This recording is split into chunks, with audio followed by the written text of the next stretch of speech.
तो क्या बताया है कि ज्ञान जो है, इस ज्ञान से फिर हमें निर्णय होगा कि कौन परमात्मा है, किस परमात्मा की भक्ति करने से हमें मोक्ष होगा, क्योंकि हमने मोक्ष प्राप्ति करनी है। और जब तक मोक्ष नहीं होगा तो हम यहां पर कितनी लंबी उम्र प्राप्त कर लें और कितना ही हम राज्य भोग ले, अंत में मृत्यु को प्राप्त होते हैं। जैसे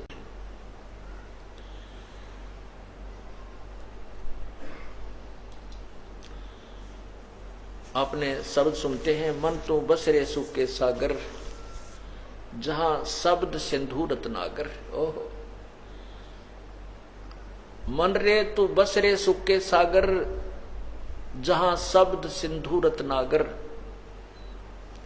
शब्द सुख का सागर किसे कहते हैं? सतलोक को। सतलोक वो स्थान है जहां पर जाने के बाद फिर जन्म मृत्यु कभी नहीं होती। जैसे गीता जी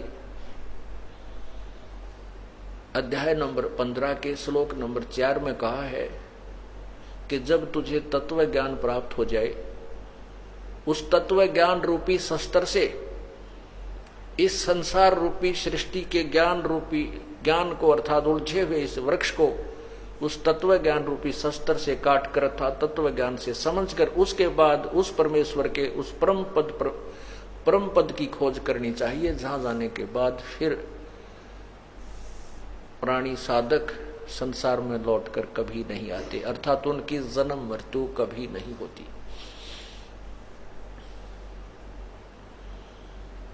और गीता ज्ञानदाता कहता है कि जिस परमेश्वर से सारी सृष्टि रची गई है, जिसने सब ब्रह्मांडों की रचना की है, अर्थात जिसने उल्टे लटके संसार रूपी वृक्ष की जो है ना विस्तार किया है, जिसने उसकी रचना की है, और मैं भी, गीता ज्ञानदाता कहता, मैं भी उसी की शरण हूं और पूरे निश्चय के साथ उसी की पूजा करनी चाहिए। 18वें अध्याय के 62वें श्लोक में कहा कि तू सर्वभाव से अर्जुन उस परमेश्वर की शरण में जा, जिसकी कृपा से तू परम शांति और सतलोक को प्राप्त होगा। शाश्वत स्थान जो कभी नष्ट न होने वाला, सदा रहने वाला स्थान सतलोक है। गीता जी अध्याय नंबर 8 के श्लोक नंबर 16 में कहा कि अर्जुन, ये ब्रह्मलोक तक सभी लोग पुनर्वर्ती में है। ब्रह्मलोक यहाँ की अंतिम पड़ाव है, यहाँ का ब्रह्मलोक। ब्रह्म की साधना करने वाले, वेदों और गीता अनुसार ओम नाम का जाप करने वाले, ये ओम नाम की कमाई और यज्ञों के आधार से ब्रह्मलोक में चले जाते हैं। और ब्रह्मलोक में जाकर के भी फिर ये वापस जन्म मृत्यु में आते हैं, क्योंकि वहां गए भी प्राणी फिर लौटकर संसार में आते, पुनर्वर्ती को प्राप्त होते हैं। आप देखिएगा 8वें अध्याय का ये 16वां श्लोक।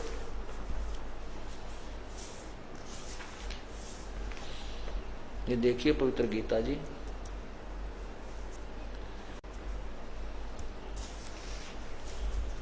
पवित्र गीता जी अध्याय नंबर 8 का और ये श्लोक नंबर 16। हे अर्जुन, ब्रह्मलोक पर्यंत सब लोक पुनर्वर्ती में है, परंतु हे कुंती पुत्र, मुझको प्राप्त होकर पुनर्जन्म को प्राप्त नहीं होता। ये यहां इन्होंने गलत अनुवाद किया। ये देखिए यहां से, अब्रह्मभुनात् लोका पुनर्वर्तनी वर्तिन अर्जुन माम उपेत तु कौन्ते पुनर्जन्म न विद्यते। अब यहां इन्होंने क्या अनुवाद किया है कि मुझे प्राप्त होकर जन्म नहीं होते, नहीं। इसका अर्थ है कि मां, जिनको ये ज्ञान नहीं कि ब्रह्मलोक तक भी पुनर्वर्ती में है, वो मेरे वाली साधना करते हैं। वो मेरी साधना करने वाले भी, जिनको ये ज्ञान नहीं है, वो मुझे प्राप्त होकर भी पुनर्जन्म में रहते हैं। क्योंकि अगर यहाँ इसका ये अनुवाद किया जाए कि उनका पुनर्जन्म नहीं होता, तो वो श्लोक गीता जी के व्यर्थ हो जाते हैं। 4थे अध्याय के 5वें श्लोक में कहा है कि अर्जुन, तेरे और मेरे बहुत से जन्म हो चुके हैं, तू नहीं जानता, मैं जानता हूं। और गीता जी के अध्याय नंबर 2 के 12 श्लोक 12 में कहा है कि अर्जुन, ऐसा नहीं है कि सैनिक और तू और मैं आज ही जन्मे हैं, पहले भी जन्म हुआ, आगे भी होगा, और ये ना सोच कि हम वर्तमान में ही हैं। अर्थात ये गीता ज्ञानदाता स्वयं कहता है कि हम, मैं और तू तो जन्म मृत्यु में। इसलिए 18वें अध्याय के 62वें श्लोक में कहा कि अगर तूने पूर्ण मोक्ष चाहिए तो उस परमात्मा की शरण में जा, उसकी कृपा से तो परम शांति और शाश्वत सतान यानी सतलोक को प्राप्त होगा। तो हम यहाँ पर इतना ही लें कि ब्रह्मलोक तक भी यहाँ नाश सभी जन्म मृत्यु और पुनर्जन्म में आते हैं। तो क्या बताते हैं, और जन्म मृत्यु है तो सुख नाम की चीज प्राणी को नहीं है। हम सुख मानते हैं जैसे निर्धन मानता है कि धनवान बहुत सुखी होता है,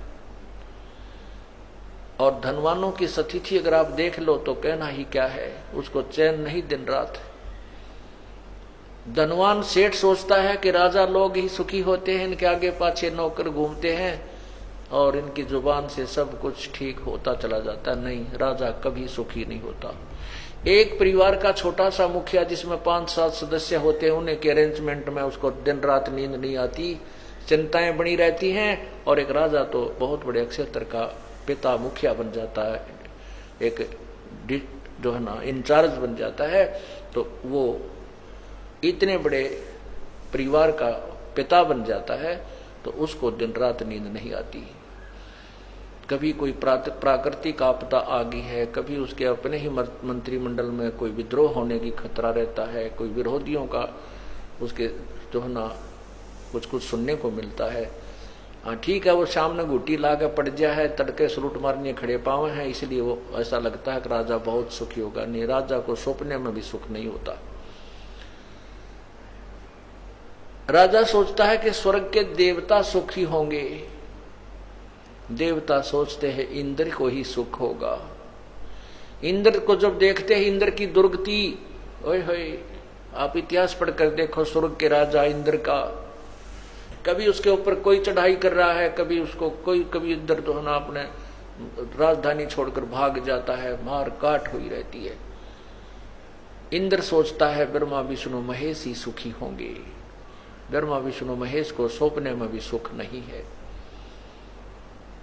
पुण्यात्माओं, ये जो आपको ज्ञान सुनाया जाता है ये तत्व ज्ञान है, और इसमें ये सत्य समझना। आपको दिखाता हूं विष्णु पुराण में, विष्णु जी विष्णु पुराण में कहते हैं कि मुझे तो सौंपन में भी सुख नहीं है।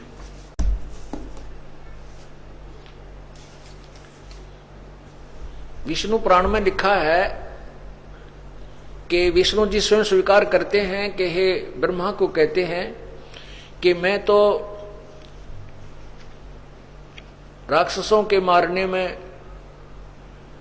व्यस्त रहता हूं और बाकी समय तप करता हूं, और तप करता के बाद फिर थोड़ा बहुत समय मिलता है तो लक्ष्मी के साथ में कुछ मंगल समय व्यतीत कर पाता हूं। अभी इसमें वो विष्णु पुराण दूसरी हाथ लगी, जो उस पर लिखे हुए थे मार्क्स वो नहीं मिली। अब ये समझना, दास जो भी शब्द बोलेगा वो बिल्कुल प्रमाणित समझना, इसमें दो राय नहीं है, दिखाएंगे आपको कभी। तो कहने का भाव ये है कि यहाँ ना जैसे और वैसे आपके प्रत्यक्ष उदाहरण देते हैं, जैसे विष्णु भगवान श्री रामचंद्र रूप में आए थे, युवा हुए, ब्याह हुआ, विवाह होते ही वनवास हुआ, वनवास में सीता जी का अपहरण हुआ, फिर रावण के साथ लट्ठम लट्ठा, ना जाने कितनी दुनिया की मार काट हुई, करोड़ों आदमी अरबों आदमी मारे गए, और फिर सीता जी वापस आए, आते कुछ वर्षों के बाद ही उनको घर से निकाल दिया, गर्भवती को। बच्चे कहीं, श्री राम कहीं, वो चाहे सारी पृथ्वी का राजा हो, जिसका परिवार की तो जंगल में दुख पा रहा हो, परिवार उसके पास नहीं है, तो उसको सौंपन में भी सुख नहीं हो सकता, चाहे कितनी बात बना ले। उसके बाद श्री कृष्ण रूप में आए, आपने देखा उनका इतिहास, क्या हाल हुई उनकी, क्या हालत थी। बचपन से मामा शत्रु, कभी जरा सिंह मारने आ रहा है, कभी चारनोर शत्रु हो गया, कभी कंस शत्रु बन गया, कभी जेल में जन्म हुआ, और अंत में श्री कृष्ण जी का क्या हुआ कि उनके सामने ही पूरा यादव कुल, उनके उसके बेटे भी पोते भी, सब भाई बहन भाईचारा सब वहीं आपस में लड़कर मर गए, नष्ट हो गए।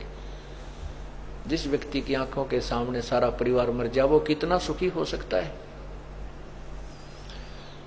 तो परमात्मा हमें क्या बताते हैं भाई तन दर सुखिया कोई न देखा, जो देखा सो दुखिया हो। उदय अस्त की बात करते हैं, मन सबका किया विवेक का हो, सबका किया विवेक का हो। तन दर सुखिया कोई न देखा, जो देखा सो दुखिया हो। उदय अस्त की बात करते हैं, मन सबका किया विवेक का हो, सबका किया विवेक का हो।